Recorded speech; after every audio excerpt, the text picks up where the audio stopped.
അതായത് MPR selector set M T അല്ലാത്ത എല്ലാ നോട്ട്സും TC മെസ്സേജസിനെ ബ്രോഡ്കാസ്റ്റ് ചെയ്യും ടു ദ എൻറ്റയർ നെറ്റ്വർക്ക്. അപ്പോൾ ഈ എൻറ്റയർ നെറ്റ്വർക്കിലെ എല്ലാ നോട്ട്സിലും ഈ TC മെസ്സേജസ് എത്തും. ഇനി ഈ TC മെസ്സേജസിലെ ഇൻഫർമേഷൻ ഉപയോഗിച്ച് എല്ലാ നോട്ട്സും ഒരു ടോപ്പോളജി ടേബിൾ കൺസ്ട്രക്ട് ചെയ്യും.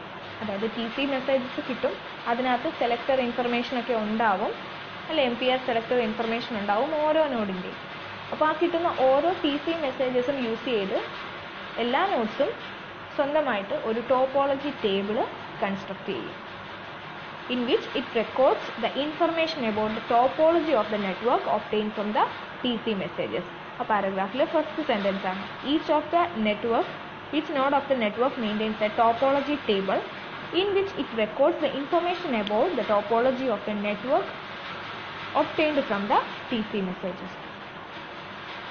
Then അതിനകത്ത് ആ ടേബിളിനകത്ത് എന്തൊക്കെ ഉണ്ടാവാം? അപ്പോൾ the information about multi-point relays of other nodes. അപ്പോൾ അതിൽ നിന്ന് എന്ത് കിട്ടും? ഈ TC മെസ്സേജസിൽ നിന്ന് എന്ത് കിട്ടും?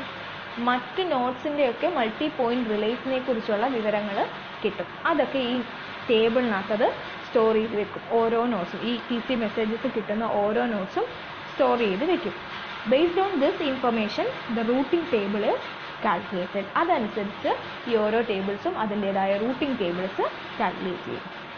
Then an entry in the topology table consists of an address of a destination, that means an MPR selector in the received TC message, and address of the last hop node that the destination hop node to that destination, that is the originator of the TC message, and the corresponding MPR selector set sequence number. അതായത് അതുപയോഗിച്ച് ഒരു topology table construct ചെയ്യുമെന്ന് പറഞ്ഞു. ഇനി ആ topology ടേബിളിൽ എന്തൊക്കെ ഉണ്ടാവും എന്നാണ് ഡീറ്റെയിൽ ആയിട്ട് പറയുന്നത്. ഒന്നാമത്തേത് ഡെസ്റ്റിനേഷൻ, ആ ഡെസ്റ്റിനേഷനിലേക്കുള്ള last hop node, then sequence number. അപ്പോൾ എങ്ങനെയാണ് ഈ എൻട്രീസ് ഒക്കെ അതിനകത്ത് ഒരു TC മെസ്സേജിൽ നിന്ന് എങ്ങനെയാണ് ഈ ടൈപ്പ് ഓഫ് എൻട്രീസ് ഒക്കെ ഉണ്ടാക്കുന്നതെന്ന് നമുക്ക് നോക്കാം. ഒരു എക്സാമ്പിൾ നോക്കാം. ഈ എക്സാമ്പിളിലേക്ക് നോക്കാം. ഇവിടെ നമുക്ക് 3 നോട്ട്സ് കാണിച്ചിട്ടുണ്ട്. Node 5, node 1, node 4. ഇവിടെ നോഡ് 4 1നെ MPR ആയിട്ട് ചൂസ് ചെയ്തിട്ടുണ്ട്. ദാറ്റ് ഈസ് നോഡ് 4ൻ്റെ ഒരു മൾട്ടി പോയിന്റ് റിലേ ആണ് 1 എന്ന് പറയുന്നത്.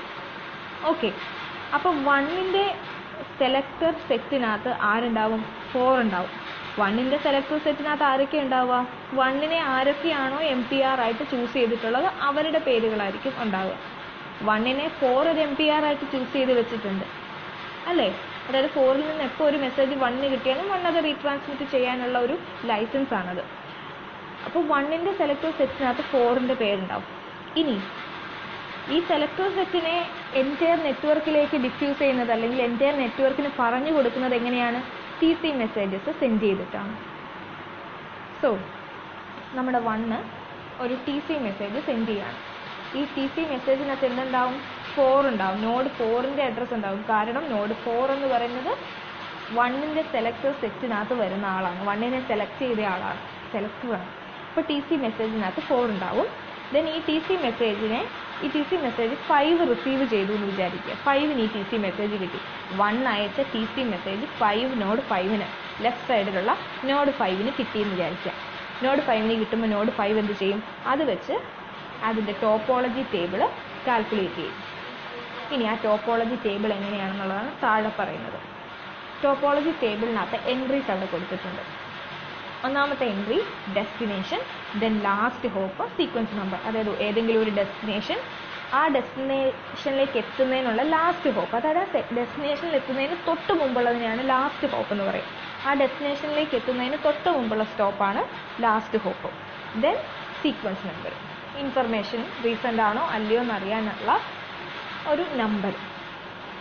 ദെൻ ഈ ഡെസ്റ്റിനേഷൻ എന്തായിരിക്കും എന്നാണ് പറയുന്നത്? നമ്മൾ മുമ്പേ കണ്ട പാരഗ്രാഫിൻ്റെ സെൻറ്റൻസ് ആണ് ഇവിടെ എക്സാമ്പിൾ ആയിട്ട് കാണിക്കുന്നത്. ഇവിടുത്തെ ഡെസ്റ്റിനേഷൻ 4 ആണ്. കാരണം കിട്ടിയ TC മെസ്സേജിനകത്തെ സെലക്ടർ ആണ് 4 എന്ന് പറയുന്നത്. ആ 4നെയാണ് ഇവിടെ ഡെസ്റ്റിനേഷനായിട്ട് എടുക്കുന്നത്. അതായത് 1 TC മെസ്സേജിലൂടെ പറഞ്ഞിരിക്കുകയാണ് 4 1നെ ഒരു MPR ആയിട്ട് ചൂസ് ചെയ്തു.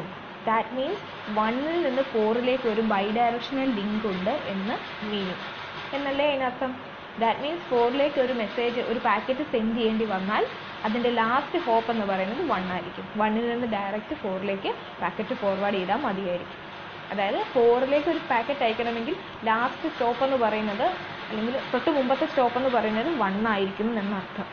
അപ്പം 4 എന്ന് പറയുന്ന TC മെസ്സേജിലെ സെലക്ടർ സെറ്റിലെ ആ അഡ്രസ്സിനെ ആദ്യം ഡെസ്റ്റിനേഷനിലേക്ക് എഴുതും.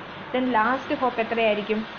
4-ലേക്ക് പോകാനുള്ള ലാസ്റ്റ് ഹോപ്പ് എന്ന് പറയുന്നത് 1. അതാണ് ഒറിജിനേറ്റർ ഓഫ് TC മെസ്സേജ് എന്ന് പറഞ്ഞിരിക്കുന്നത്. 5-ലേക്ക് എത്തിയ TC മെസ്സേജിൻ്റെ ഒറിജിനേറ്ററാണ് ശരിക്കും 1 എന്ന് പറയുന്നത്, അല്ലേ? ആ 1-ൽ നിന്ന് കിട്ടിയ TC മെസ്സേജിനുള്ളിൽ ഉണ്ടായിരുന്ന സെലക്ടർ ഇൻഫർമേഷനാണ് 4 എന്ന് പറയുന്നത്. ഓക്കെ, അത് ഡെസ്റ്റിനേഷൻ ആയിട്ട് എഴുതി. Then originator of the TC മെസ്സേജിനെ ലാസ്റ്റ് ഹോപ്പായിട്ടും എഴുതി. ദെൻ ആ TC മെസ്സേജിൻ്റെ സീക്വൻസ് നമ്പറും കൂടെ എഴുതും. ഓക്കെ, ഒന്നുകൂടെ പറയാം. 4-ഉം 1-ഉം തമ്മിൽ 2 നോട്ട്സാണ്, അവർ തമ്മിലൊരു ബൈ ഡയറക്ഷണൽ ലിങ്ക് ഉണ്ട്. ദെൻ 4 1-നെ മൾട്ടി പോയിന്റ് റിലേ ആയിട്ട് ചൂസ് ചെയ്തിട്ടുണ്ട്. സോ 1 എന്ന് പറയുന്ന നോഡിൻ്റെ സെലക്ടർ ടേബിൾ അല്ലെങ്കിൽ സെലക്ടർ സെറ്റിനകത്ത് 4 ഉണ്ടാവും, നോഡ് 4-ൻ്റെ പേരുണ്ടാവും. ദെൻ ആ ഇൻഫർമേഷനെ TC മെസ്സേജിലൂടെ എൻറ്റയർ നെറ്റ്വർക്കിലേക്ക് അയക്കുന്നു. എല്ലാ നോഡിലും കിട്ടുന്നത് പോലെ തന്നെ 5 എന്ന് പറയുന്ന നോഡിനും ഈ TC മെസ്സേജ് കിട്ടുന്നു. അപ്പോൾ 5 മനസ്സിലാക്കുന്നു 1-ൽ നിന്നാണ് എനിക്ക് ഈ TC മെസ്സേജ് കിട്ടിയത്. ദെൻ 1-ൻ്റെ TC മെസ്സേജിനകത്തുണ്ട് 1-ൻ്റെ സെലക്ടറാണ് 4. ദാറ്റ് മീൻസ് 4-ലേക്ക് എത്തണമെങ്കിൽ എനിക്ക് 1-ലൂടെ എത്താം. 1 ആയിരിക്കും 4-ന് തൊട്ട് മുമ്പുള്ള stop. That is last hop എന്ന് പറയുന്നത്. ആ ഇൻഫർമേഷനാണ് ഇവിടെ ടോപ്പോളജി ടേബിളിലേക്ക് എൻട്രി ചെയ്ത് വെക്കുന്നത്. ഇങ്ങനെ 5-ന് കിട്ടുന്ന ഓരോ TC മെസ്സേജസും യൂസ് ചെയ്തിട്ട് അതിൻ്റെ സീക്വൻസ് നമ്പർ നോക്കും, പുതിയതാണോ അല്ലയോ എന്ന് നോക്കി അത് അതിൻ്റെ ടോപ്പോളജി ടേബിളിനെ അപ്ഡേറ്റ് ചെയ്തുകൊണ്ടിരിക്കും. അപ്പം ഇപ്പോൾ ഈ പറഞ്ഞ എക്സാമ്പിളിലെ കാര്യങ്ങൾ തന്നെയാണ് ഈ ഒരു പാരഗ്രാഫിനകത്ത് പറയുന്നത്. ഒരിത്തിരി കൺഫ്യൂസിംഗ് ആണ് പെട്ടെന്ന് വായിക്കുമ്പോൾ. A node record, second sentence ആണ്, a node records information about the multi point relays of other nodes in the table in the topology table. Then based on this information the routing table is calculated. Okay, an entry an entry in the topology table consists of address of a destination address എന്ന് പറഞ്ഞാൽ എന്താണ്? MTR selector in the received message 4 പോലെ, അല്ലേ? Then രണ്ടാമത്തെ field എന്താണ്? Address of the last hop to that destination. ആ ഡെസ്റ്റിനേഷനിലേക്കുള്ള last hop. ആ ലാസ്റ്റ് ഹോപ്പ് ആരായിരിക്കും? ഇവിടെ 1, അല്ലേ? ആ 1 ആരാണ്? That is